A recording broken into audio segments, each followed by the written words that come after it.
দক্ষিণ বৰপেটাৰ চৰাঞ্চলত বিদ্যুৎ যোগানৰ নামত চৰম ফেকু ফাউনা বিদ্যুৎ বিভাগৰ গ্ৰাহকে বিদ্যুৎ বিভাগ তথা ধূপধৰা উপসংমণ্ডলৰ বিৰুদ্ধে সাব্যস্ত কৰিলে প্ৰতিবাদ এক ডাঙৰ খবৰ বিদ্যুৎ যোগানৰ নামত বৰপেটাৰ চৰাঞ্চলত চূড়ান্ত ফেকু ফাউনাৰ অভিযোগ উত্থাপন কৰিছে একাংশ লোকে উৎকট গৰমৰ মাজতো দক্ষিণ বৰপেটাৰ চৰাঞ্চলত অনিয়মীয়াকৈ বিদ্যুৎ যোগান ধৰাক কেন্দ্ৰ কৰি এক তীব্ৰ ক্ষোভ ব্যক্ত কৰিছে একাংশ গ্ৰাহকে অনিয়মীয়া বিদ্যুৎ যোগানৰ বিৰুদ্ধে ৰাজপথত ওলাই আহিল গ্ৰাহক দক্ষিণ বৰপেটাৰ কাৰাইখাটিতো একাংশ গ্ৰাহকে সাব্যস্ত কৰিলে তীব্ৰ প্ৰতিবাদ অভিযোগ অনুসৰি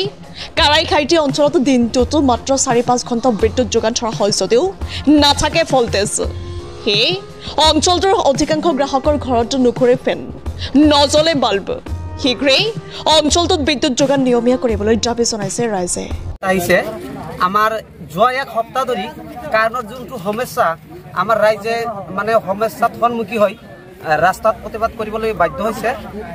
ৰাস্তাত মানে প্ৰতিবাদ কৰিবলৈ বাধ্য এই কাৰণে হৈছে মানে যোৱা সপ্তাহৰ পৰা কাৰেণ্ট পাৰ এবাৰ আছে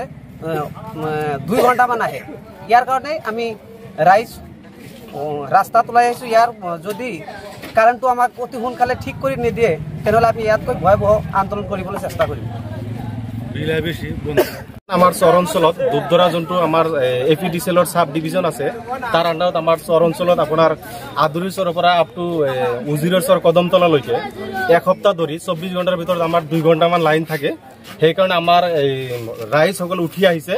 এই কাৰেণ্টৰ এগেইনষ্টত আপোনাৰ প্ৰতিবাদ কৰিবলৈ এই লাইনৰ যি দুৰ্নীতি চলি আছে আমাৰ চৰ অঞ্চলত ইয়াৰ বিৰুদ্ধে আমি সকলোৱে আগবাঢ়ি আহিছোঁ আমাৰ কাৰেণ্টটো যাতে এই ধূপধৰা এপিডিচি সাব ডিভিজনৰ আণ্ডাৰত যিখিনি এৰিয়া আছে এৰিয়াৰ কাৰেণ্টটো যাতে ঠিক হয় তাৰ কাৰণে আমাৰ ৰাইজ আগবাঢ়ি আহিছে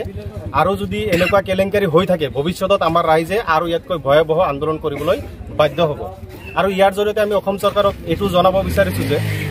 ধূপধৰা সাব ডিভিজনৰ যোনটো অৱহেলা কাৰেণ্টৰ এপিডিচিএলৰ যোনটো অৱহেলা এই অৱহেলাটো তেখেতে যাতে আমাৰ বিভাগীয় মন্ত্ৰীয়ে এইটো অতি সোনকালে তদন্ত কৰি এই বিষয়ে জানি তদন্ত কৰে নলবাৰীৰ পৰা সৰণী বৰ্মনৰ ৰিপৰ্ট নিউজ 24 অসম।